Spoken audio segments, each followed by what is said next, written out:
I come from the Arab world's largest state in terms of population. As I was talking this morning, we represent around 25% of the entire population of the Arab world.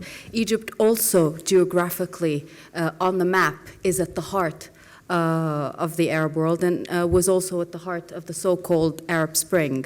The movement of women in Egypt dates back to pharaonic times. Women's pictures were printed next to the pharaohs and the kings in pharaonic sites everywhere across Egypt. The first university, public university in Egypt, which is currently the Cairo University, was a donation of the jewelry of the sister of the Khedive. This is what women have been doing, and this university has been established since 150 years ago. So women have been at the front lines. They just didn't emerge overnight in Tahrir Square. It's just, it happened that the media was so infatuated by Tahrir Square and the young girls and younger generation that were at the front lines of the protests. I consider myself as an investment banker working in a man's world. Investment banking is a man's world not only in the Middle East, even in New York, in London, and in different financial centers, I'm sure in Sydney as well. That in itself, and what I think I have achieved, is a manifestation of women's role in Egypt and in the Middle East. Fantastic, thank you. Minoush, Rana is from Jordan, and she's an internationally acclaimed award-winning journalist and writes for the Jordanian Times and has for, I think, almost a couple of decades, would that be right? 15 years or so. Rana has done some groundbreaking work in honour killings, so-called honour killings, written a highly acclaimed book on the subject, but done a lot of work in this area. And I thought it was fascinating to hear her say today that she's received many awards for her work, but it was interesting, and I relate to this as a journalist. She said when she was receiving one of her awards, it's when she realised that in fact she was an activist. I think journalists, we always think first and foremost that we are journalists, not activists, but Rana has been propelled forward very much in the role of activist in that particular area. She has also done some outstanding work to promote women in sport in her country, and has done some groundbreaking work also to help professionalise women's sport in Jordan. So over to you now, Rana. Thank you very much. Thank you all for showing up. I would like to thank our ambassadors here who came to support us. I think this is very important. Because the majority are males, and then we have a female ambassador who's Jordanian, who's basically supported my trip here.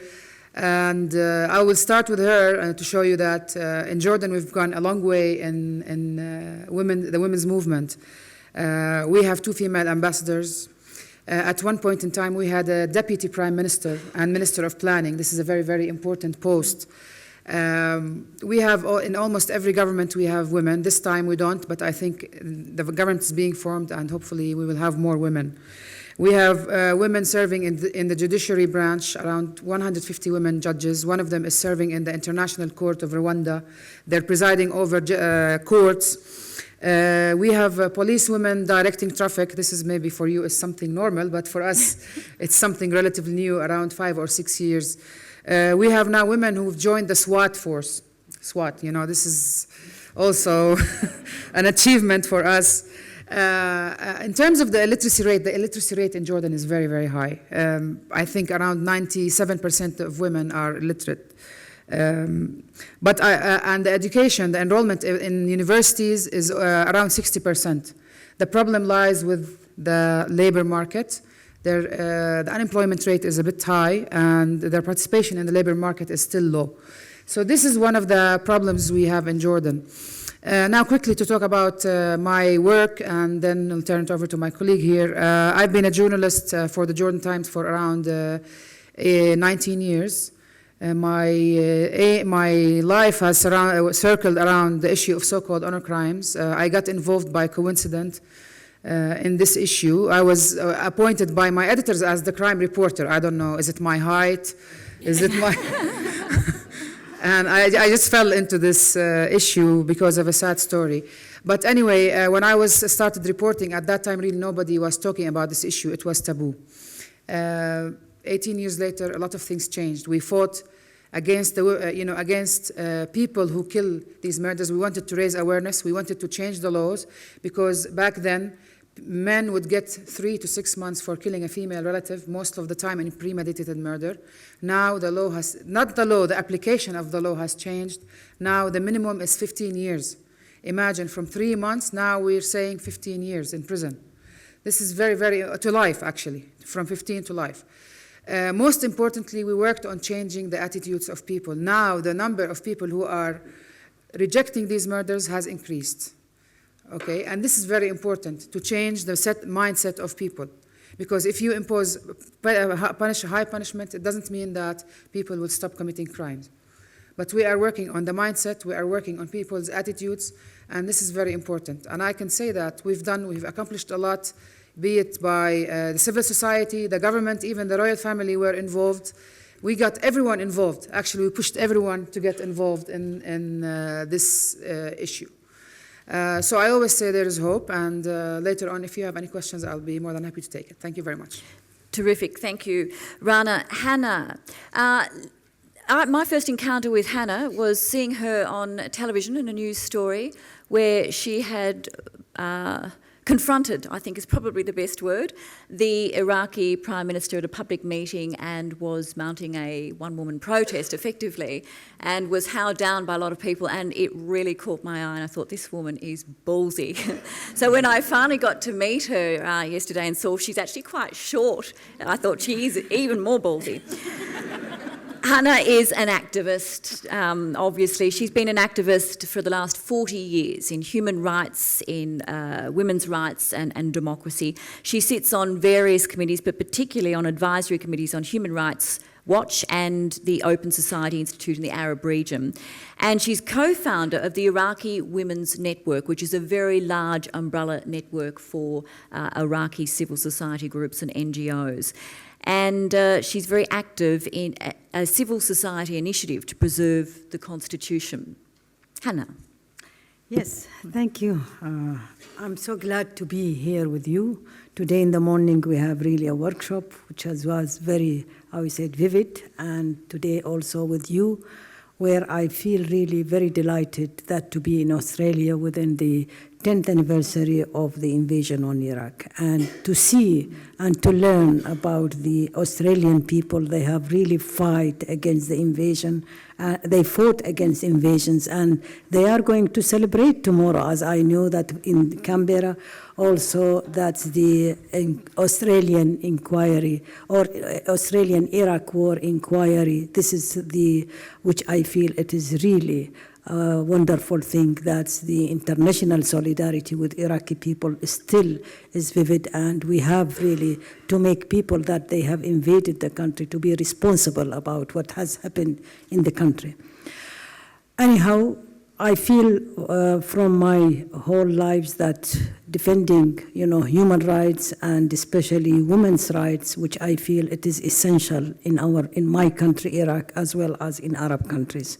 And what happened in Arab Spring, I believe that it was against the tyranny, against the political, dictatorship in these countries, where we have to change, and the change has come from the young generations. I believe it, though it hasn't come into the end, but it is the start. And this is I think it is a long struggle, a long, a process. It will take time. But it should be happen, the change for democracy.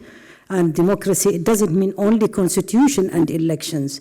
It means the changing of the mentality, the male mentality. It needs the changing of the tyranny mentality, the mentality of exclusions, the mentality of not accepting the others. That's what we are really trying to do in Iraq in a very critical situation where we are still missing, we are still living under fragile political and security situation.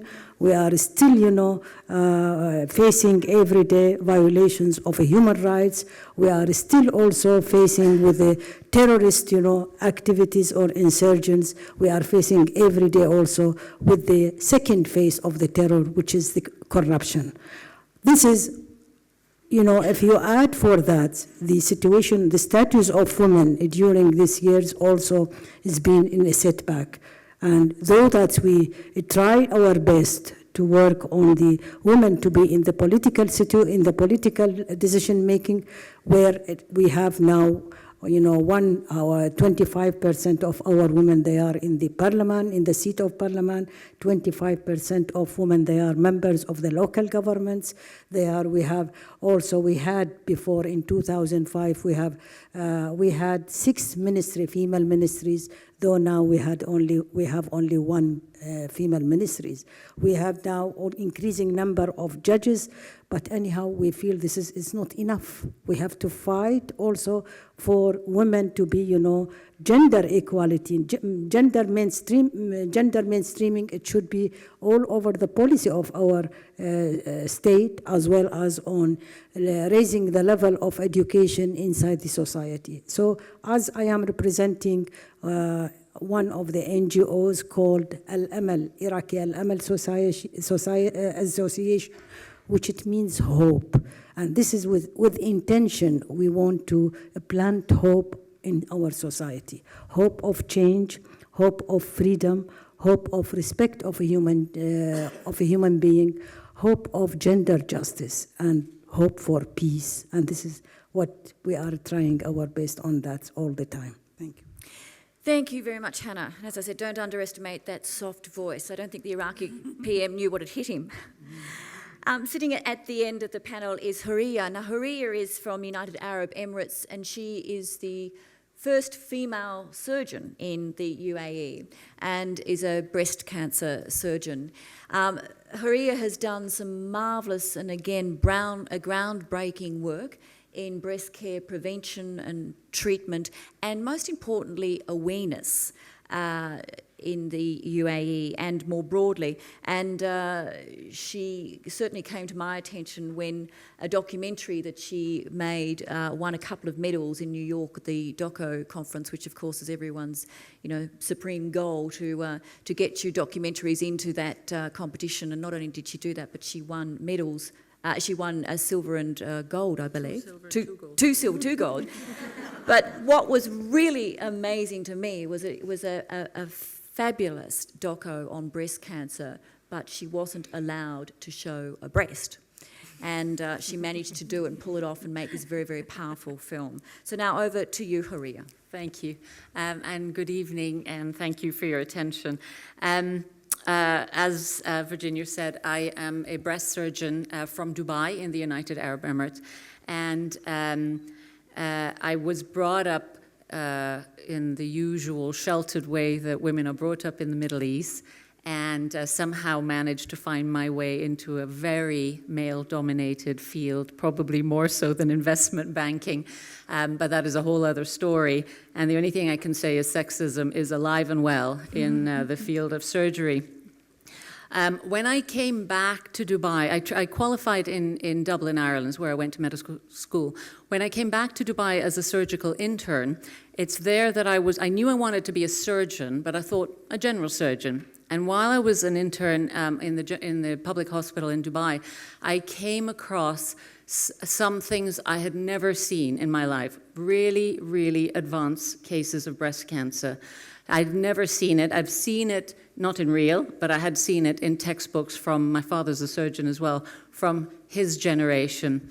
And I was horrified that a woman would leave this where it was so obvious that you could feel it, see it, and sometimes smell it, and leave it to the point where she would finally make her entrance into the hospital. And there are lots of reasons for that. We have so many taboos about touching your breasts, about even saying the word breast, about saying the word cancer, and certainly about showing your breasts to anyone, but let alone a male surgeon, which is all we had until then.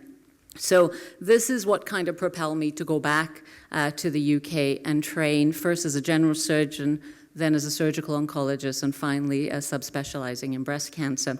So came back quite chuffed after a very difficult and long road, and walked into the Department of Health in Dubai, who is the licensing committee, and could not get breast surgeon put on my license, because in polite conversation, we don't use the word breast, we say chest. If you go to Kentucky Fried Chicken, you order the chest. You don't say, I want breast. So they want to call me a chest surgeon. And of course, in the world of medicine, there is a chest surgeon, and it wasn't me. I don't know how to operate on the heart and the lungs. So that was my first battle, and so the action started. Anyway, we somehow found a way around that, and I started my practice as a breast surgeon, and right away started to try and address that issue of the advanced presentation and the young presentation of breast cancer cases that I was seeing. I used to take another junior doctor and 2 nurses, and we would drive off into the hinterlands, giving talks at every ladies group. I used to look up every single social group, cultural group, and we would go in and give talks. Now, as part of that, it's always nice to have some kind of audiovisual aid or some kind of pamphlet, and I did try to distribute things like that, and I'm not talking about pictures of naked women, I'm talking about stick figure cartoons, and all of that was confiscated by the Ministry of Interior's pornography. So we kept going, we kept really trying to encourage people to get checked. I would take breast cancer survivors with me, because I think that's much more powerful than somebody like myself talking. If you could see someone who's had cancer and life goes on, that is such a powerful message, because already people had equated breast cancer and death. Finally, after 10 years of really thinking how I could produce an educational video that would work for the whole region in all the different languages, and as Virginia said, make a film about the breast without actually showing a breast, and that took me 10 years to figure out how to do. But we did a really good job. I'm really proud of the work, and we did it all with locally available talent. So the cameraman, the producer, director, the writer, everybody came from Dubai. And some of you saw it this morning. As well, the film is actually made by an NGO that I started called Breast Friends. I raise money, I beg money, which I use for, again, for awareness, education, and more recently to pay for women's health care costs, in particular for breast cancer. In Dubai, we used to have a public healthcare system where if you were in the country legally, you could avail of free cancer treatment. That changed May 2011. So we now try to pay for people's costs. I also am, I'm not really an activist. I call myself a patient advocate or a women's advocate, where I try to go to insurance companies to try and get them to even cover a screening mammogram or a pap smear, which they don't do right now in Dubai. And of course, they still won't do it. So then I took my fight to the companies and corporations that hire a lot of women and talk to the HR people, trying to get them to read their insurance policies so that we can cover women. So that is my main thing. In terms of women in my country, I have to say things are getting better, just like as some of the women have mentioned. We have women in many fields which would surprise you. The World Economic Forum recently published their gender gap index, and the UAE is actually leading the Arab world. Has the dream been achieved? I don't think so, but we can talk about that. Terrific. Thank you very much, Houriya. I must say, the more I learned about Houriya's work, it reminded me so much of the chant that used to be used in the early phases of the women's movement in Australia, that the personal is political, and the work she has done by bringing women's health to the public forefront of discussion and put it on the political agenda has been really, really quite phenomenal and very important work. Discussing the Arab Spring, as we found this morning, is difficult when you've got women from various different parts of North Africa and the Middle East. and there is obviously disagreement as to what the Arab Spring means, what it represents. We'll talk about that. But first and foremost, I'd like to go right into one of the things that made us here in Australia certainly sit up and take notice via newscasts and media reports, which of course what was happening in Tunisia and then followed by Egypt and Tahrir Square. And Minoush was actually one of those women who was in Tahrir Square, and I'd like to begin with you. Tell us a little bit about why you were there. You're an investment banker. You were not a protester, and I understand until 2003 had never even bothered to vote. So what took you to the square and what were you doing? Change. I'm not the only one that comes from somewhat a privileged background that went down to Tahrir Square during the 18 days. In Egypt, we don't call it the Arab Spring, we call it the Jan 25 revolution, and so does the people in Tunisia. It is very true that the Arab Spring is a term that was used by Western media, in particular US media, and has been used by the State Department, describing the protests that started in December 2010 in Tunisia and then Egypt and Libya, etc. But the main reason what took a lot of people down to Tahrir Square was change. Personally, I have known one president all my life. I've never voted before the first referendum after the revolution in March 2011 to change some articles in the Constitution. I've never protested, not even protests at the university. I've attended a couple of sit-ins in support of the Palestinian cause, but I have not protested against government. And so what was the trigger, though? When you say change, was it witnessing what happened in Tunisia and the response that got, or was it that, I mean, how did the energy change such that this became the moment? Well, let me tell you, the protests in Egypt started exactly on January 25th, 2011. And people who, I didn't join on that day. I joined later on what we call the Day of Fury, or it was Jan 28th. People who took the streets in January 25th never expected that 18 days down the road, they would be able to remove a president who's been there for 30 years. Tunisia, of course, was an inspiration because people saw something very simple that started with a street vendor setting fire that could actually lead to something like that.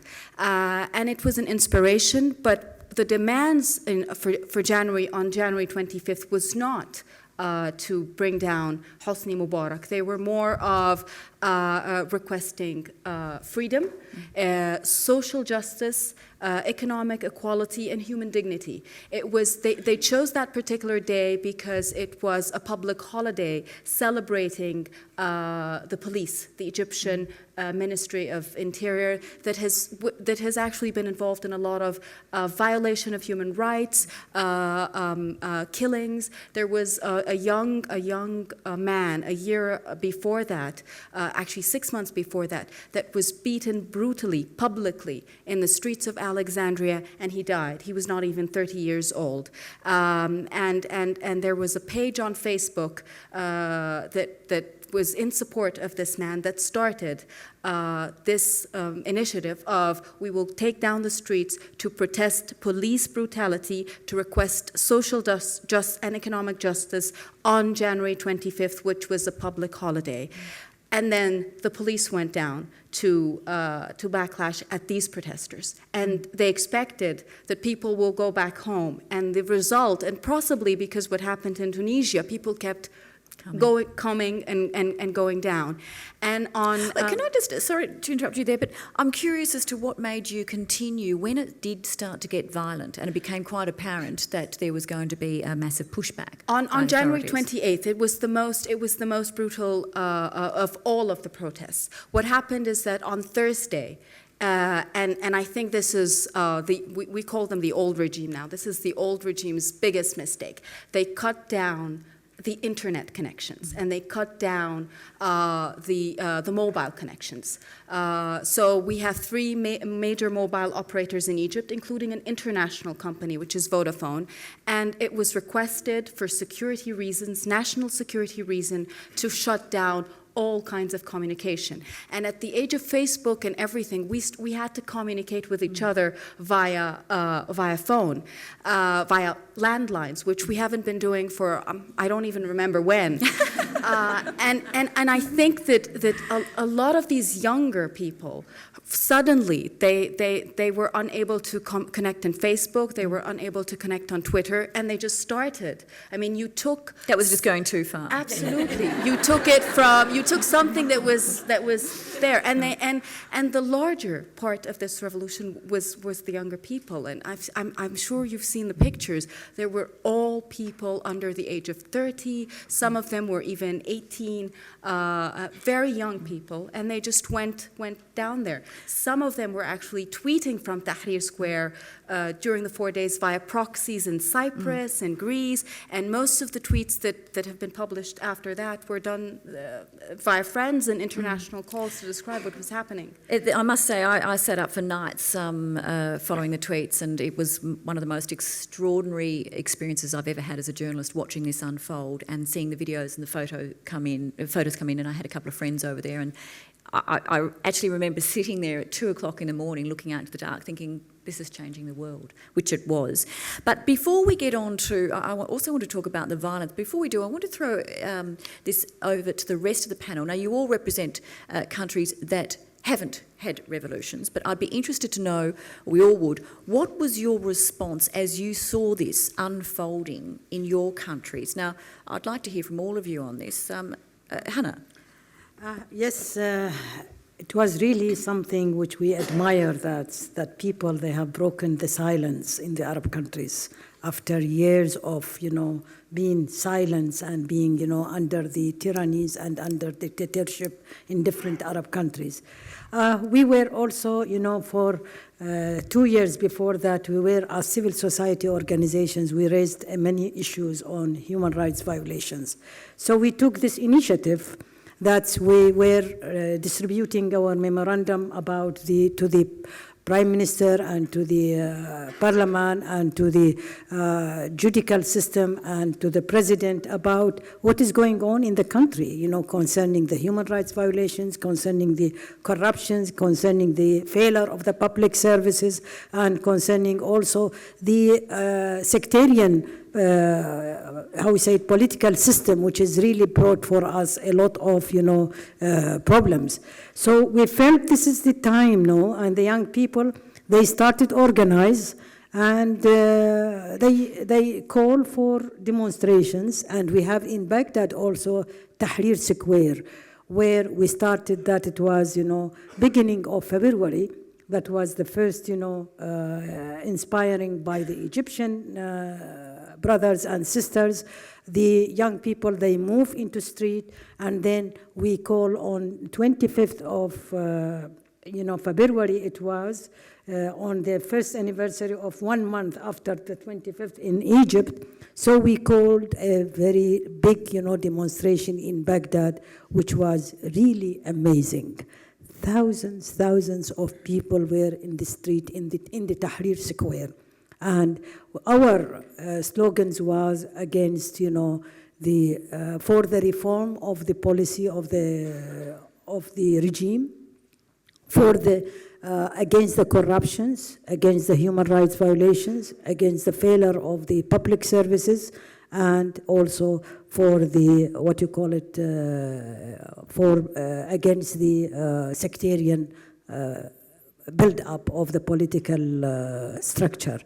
So it was huge, and I think it was for the first time Iraqi expressed themselves freely and in a way that they are not under any political pressures. That was a fright in the government, and before a day of this, they declared curfew in this area. They made, thousands of police and security surrounding the Tahrir Square. They cut the bridge with the whole wall, and they didn't allow for people to pass to the Tahrir Square. But anyhow, imagine, there was no transportation in all Baghdad. And Iraq, the citizens, they come, they walk for 20, 30 kilometers to reach the Square Tahrir. And it was a wonderful moment that we felt that ourselves, that we are against, all this, what is it? It was built in a wrong way. But they should. Can I just ask you, though, do you feel now, though, that actually resulted in something concrete? Obviously, there wasn't a revolution as such, but has it resulted in change? Exactly, yes. They were immediately, the Prime Minister, called for 100 days of program for, evaluations, the work of his cabinet. The Parliament, they adopted new legislations for reductions, the salaries and the, interest of the MPs. The President, he decreased his salaries and with his deputies. And all of them, they suddenly come and they try to contain this anger in the street. And we continued not only on 25th, we continue until September 2011. Every week on Friday, we are in the Tahrir Square, but it was costly. Many of our young people being arrested. They also assassinated one of the leaders of this demonstration, Hadi al-Mahdi. And also many of these people were threatened, even women, being threatened and being abused in the demonstrations. And we were really always threatened by, arresting or trying to make us, away from the Square Tahrir. But anyhow, I think it was a good exercise for us and for young people, because the young people, they were leading the demonstrations. Rana. Yeah. First of all, when Mubarak fell, we went to the Egyptian embassy, around 200 or 300 people, and we celebrated with the Egyptians the fall of Mubarak. I think in Jordan, of course, there were over 7,000 marches since then. All of them were peaceful marches. There were few clashes. We didn't have any deaths. Maybe one person died from a heart attack because of people, rushing. But I think the most important thing we gained in Jordan is, first of all, of course, there is marches. Almost every week there's a march in several governorates. Basically, it's against corruption, against the government. In general, the majority of people, like the regime, they like the king. They feel that the king is secure to them because there's different kind of, let's say, segments of the society. So it's very hard. If anything happens, it might turn into a civil war. And people in Jordan are looking around them in Egypt and Syria specifically, and they see that, if they don't want that, they don't want this to happen to them in Jordan. Jordan is not, it's a small country. Does that mean that those protests, those demonstrations are restrained, though? Are people deliberately restraining themselves? I have a feeling, yes, because in the beginning the number were much higher, and now the numbers are decreasing. So this is very important. Most importantly is that now people they became more liberal, more free to express themselves. You have people on Facebook against the government, people with the government, people pro-regime, people against the regime. You don't see, this wasn't in the past. Even the electronic media now are more bold about talking. Sometimes they indirectly criticize the king. They indirectly say, this you wouldn't dream of in the past. You would probably be prosecuted. Mm-hmm. So it did help us in Jordan in this regard. Now people are more aware of their rights. Corruption is being fought better. There is a commission that is fighting corruption. So now people are afraid to do what they used to do. But I think the biggest problem in Jordan was corruption. Okay. I want to talk a little bit about the role specifically played by women, but first, Houriya, in UAE, your response, now I know you were a little bit further away, but your response to the activities, what was going on, particularly in Egypt, how did you see that playing out in United Arab Emirates? For us, I mean, obviously in the UAE, just like the rest of the Middle East, everybody was glued to the TV. I can't speak for the whole country, but for myself, for sure we were. But, you know, thanks be to God, our country, we don't have any revolutions yet, and hopefully none brewing, but it is getting a bit warm behind the neck. Bahrain is very close, so we're kind of like this now, getting a little claustrophobic. Okay, the situation with women, the point has been made in our various discussions earlier on today about perceptions, that there seems to be a perception that the Western world views Arab women as not being, not having a great deal of agency, not being very active, and then suddenly through the so-called Arab Spring, we saw women being incredibly active, and not just in the streets, but certainly across social media in a really dynamic way, and continue to be.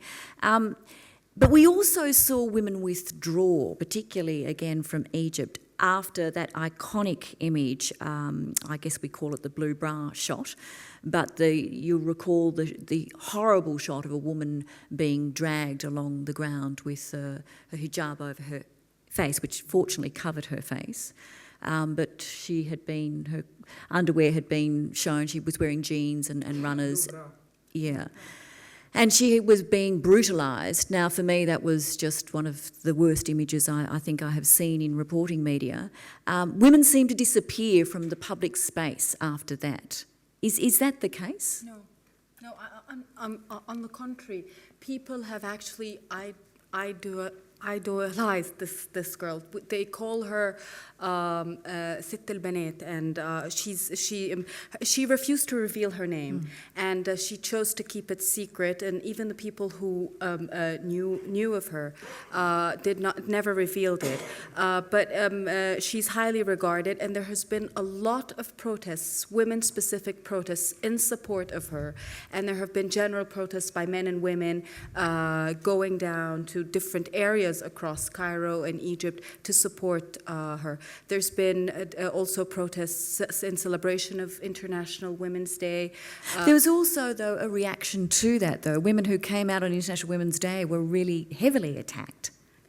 Right now, over the course of the past couple of days, there's been attacks on women and extensive sexual harassment, in particularly on the Friday marches in Tahrir Square. But that does not, there are other initiatives to try and protect women, but not a lot of women have withdrawn because of these. A lot of women are still going back to Tahrir Square and protesting and participating in a lot of the protests. So overall, I don't think that this has shied away women. It has been attempted to do that, but at the end of the day, there's also been a similar incident with a man recently.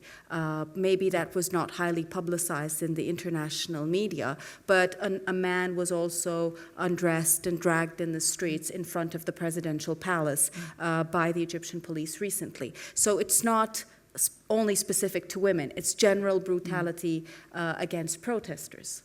The sorts of changes many of you have spoken about, the positive things that have happened over the last couple of years, and I think we'd all agree that the Arab Spring, or the so-called Arab Spring, we've seen rapid changes within days, weeks, months, regime changes, etc., that we wouldn't have anticipated only a year or two before.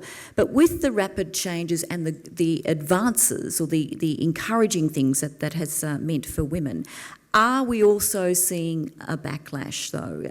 Has this change, this openness, also presented some form of backlash or pulling back of women's rights? And if so, how do any of you see that? And I'm talking generally here, right across the Arab world. Rana. Okay.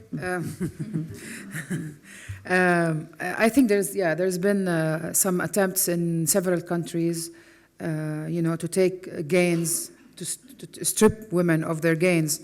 In Tunisia, we used to boast that Tunisia gives women the best rights. Once the regime fell, a lot of things have changed in their constitution. I think same with Egypt. Maybe my colleague can talk about Egypt. I don't want to talk about her. Libya is the same. I think that anyway. I mean, the minute the regime fell, the first thing the new government announced was allowing polygamy. So I mean, there is attempts to push women backwards, and they use religion, although religion is innocent of all this, because religion basically, if we look at the essence of the Islamic religion and the old times, during even the Prophet, peace be upon him, women had a lot of rights, and this is basically hidden. It's buried. Nobody talks about it.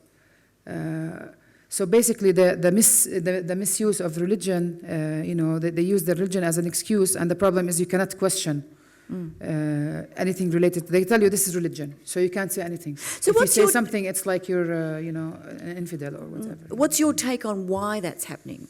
Why is that happening? If Tunisia being a good example, it previously, was celebrated. The major beneficiary from the so-called Arab Spring or these uprisings has been political Islam.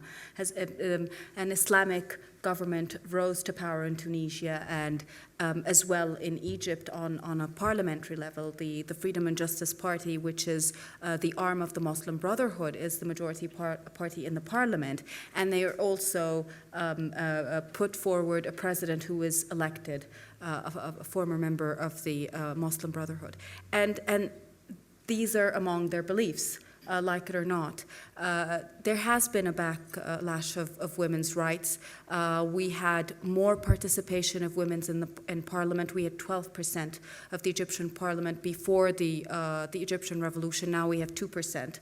We had more ministers serving, and now we have only 2. We had a national council that was dedicated for women's rights and was one of the major achievements that it managed to do was to pass on the nationality of the Egyptian mother to the children, which is something that is not available in a lot of other Arab countries. And one of the things that was done is they just dissolved this council. And they said that women should not have a special right.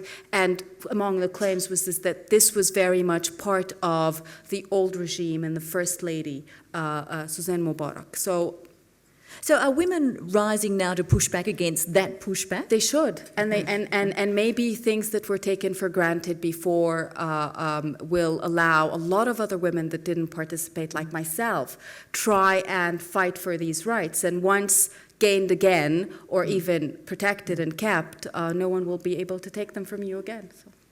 Hanaa? I would like here to comment also for the case of Iraq, with the rising of the political Islamist, organizations and parties, and they are now ruling the country, as well as with the, emerging, or there are the terrorist Al-Qaeda there in Iraq, and the elements of extremist and fundamentalist is becoming real, one of the challenges for women's issues.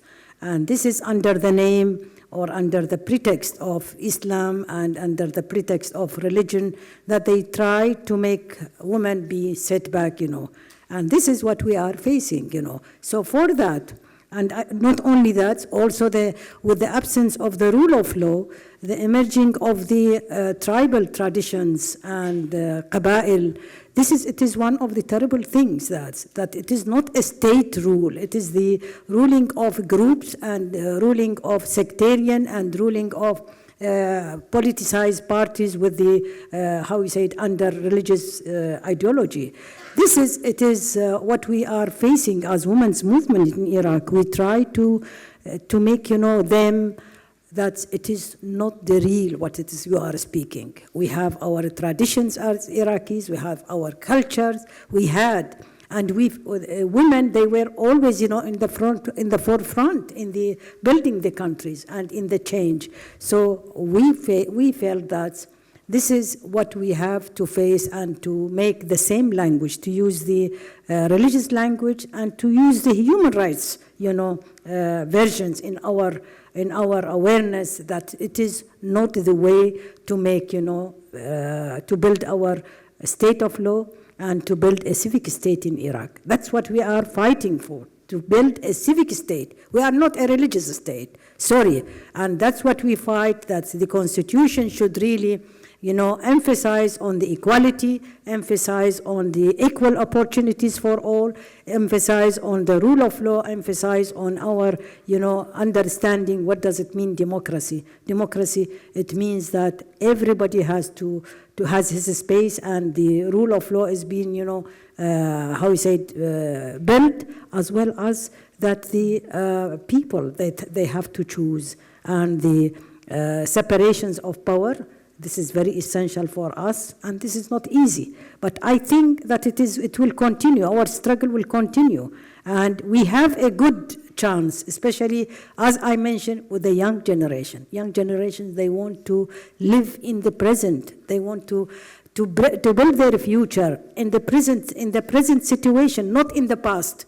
Our politicians, they want to build a state with their imaginations of the past, which is not possible. It is impossible to get the past of Islam to build it now here in the 21st century. I think it is ridiculous. It is not.